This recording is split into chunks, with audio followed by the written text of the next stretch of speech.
kelompok kami. Perkenalkan, nama saya Fabinanda Pratama. Saya Amanah Siti Mesyarul Putri. Saya Warga Fatrisa. Saya Enis Dalika. Saya Gaisar Kumair. Saya Nafur Kamila. Di sini saya akan menjelaskan tentang uji ANOVA. Uji ANOVA atau Analysis of Variance adalah metode statistik inferensi yang digunakan untuk menguji perbedaan signifikan antara rata-rata kelompok yang berbeda. Metode ini memperluas uji rata-rata dan memungkinkan perbandingan antara lebih dari dua kelompok. ANOVA digunakan dalam berbagai bidang penelitian dan analisis data, mulai dari eksperimen laboratorium, periklanan, psikologi, hingga sosial kemasyarakatan. Metode ini juga membantu memahami perbedaan antara kelompok-kelompok tersebut, serta memungkinkan pengambilan keputusan yang lebih baik. Dalam uji ANOVA ada yang namanya uji lanjut, atau bisa disebut dengan post-hoc test, di mana uji lanjut tersebut bertujuan untuk mengetahui perbedaan tiap kelompok secara nyata. Tapi penggunaan uji lanjut atau post-hoc test sendiri bisa dilakukan jika dalam uji ANOVA menghasilkan perbedaan secara signifikan antar kelompok. Syarat melakukan uji ANOVA. Ada beberapa syarat yang harus terpenuhi untuk melakukan uji ANOVA, yaitu yang pertama, data harus berdistribusi normal, dikarenakan uji normalitas data merupakan syarat wajib yang harus terpenuhi. Jika data tidak normal, maka bisa menggunakan alternatif uji statistik non-parametrik, yaitu uji Kruskal-Walsh. Yang kedua, varian data homogen. Meskipun uji homogenitas bukan syarat mutlak yang harus terpenuhi, tapi penggunaan uji homogenitas dalam one-way ANOVA akan berdampak pada pemilihan uji lanjut atau post-hoc test. Apabila asumsi uji homogenitas terpenuhi, maka bisa masuk ke dalam uji lanjut konfirmasi. Sedangkan jika asumsi uji homogenitas tidak terpenuhi, maka bisa menggunakan uji lanjut James-Howell. Selanjutnya ada langkah-langkah membuat uji ANOVA. Baik, di sini saya memiliki 30 responden. Yang metode A ada 10 responden, yang B 10 responden, yang C 10 responden. Metode A value 1, metode B value 2, metode C value 3. Nah, ini sudah saya kelompokkan menggunakan metode SPSS-nya. Nah, ini selanjutnya saya copy.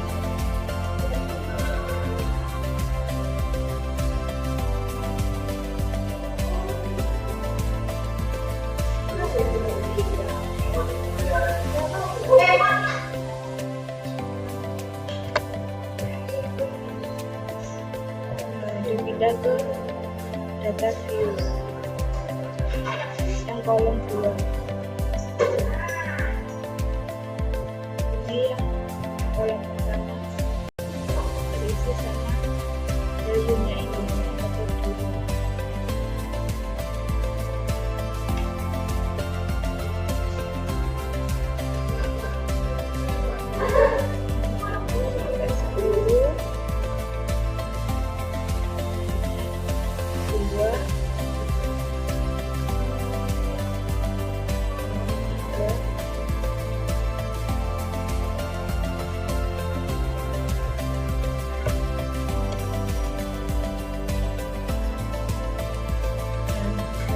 Varian review yang ini diganti jadi kelompok, yang ini skor desimalnya dibuat ganti 0. Nah, values-nya ini diganti yang tadi value 1 kelompok 1,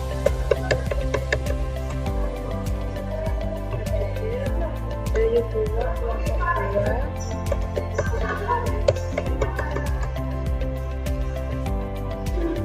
value 3 kelompok 3.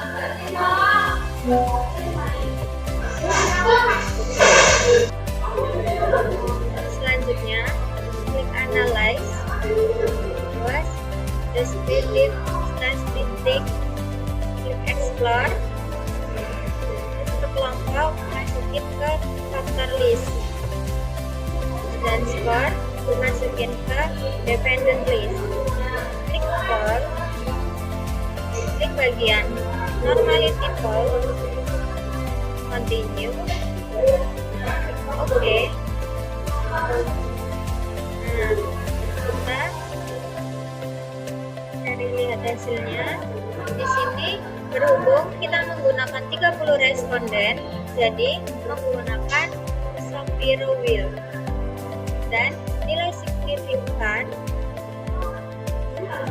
signifikansinya yang tertera adalah lebih dari 0,05. Maka nilai berdistribusi normal dan bisa melanjutkan ke langkah berikutnya. Selanjutnya yaitu kita melakukan uji ANOVA-nya. Kita kembali ke tabel tadi, ke data view, lalu ke bagian analyze, ke compare means, lalu one way ANOVA. Sudah muncul seperti ini, kita pindahkan kelompok ke faktor, lalu yang skor ke dependent list. Langsung saja kita ke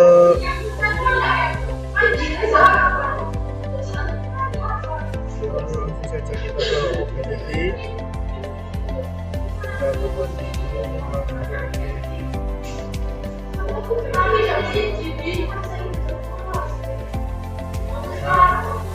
ini nilai perspektifnya untuk probability variance. Nilai signya 0,96 0,8, maka hasilnya itu homogen karena nilai signya lebih besar dari 0,9. Langkah selanjutnya, mari kita lihat pada output ANOVA di bagian baris background group dan pada kolom seek. Nah, di sini hasilnya terdapat 0,000, berarti nilai yang dihasilkan tersebut kurang dari 0,05, maka terdapat perbedaan secara signifikan. Selanjutnya, kita lakukan post hoc test jika ingin melihat perbedaan setiap kelompok secara signifikan. Nah, cara untuk melakukan post hoc test adalah kita kembali ke data view, lalu klik analyze, lalu klik pada bagian compare means, lalu pilih one way ANOVA. Nah, di sini sudah tidak ada yang kita ganti lagi, lalu kita ke bagian post hoc test. Nah, di sini kita centang pada bagian Bonferroni. Nah, kenapa kita centang pada bagian Bonferroni? Karena data sebelumnya sudah homogen. Dan jika data sebelumnya tidak homogen, centang pada bagian Gainsborough. Nah, berarti adalah continue. Lalu klik OK. Nah, di sini sudah muncul output dari post hoc test-nya.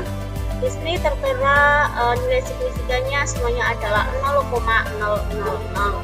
Jadi jika nilai signifikannya adalah 0,000 dan kurang dari 0,05, maka ada perbedaan secara nyata antara kelompok 1, 2, dan 3. Sekian video tutorial dari kelompok kami. Kurang lebihnya mohon maaf. Wassalamualaikum.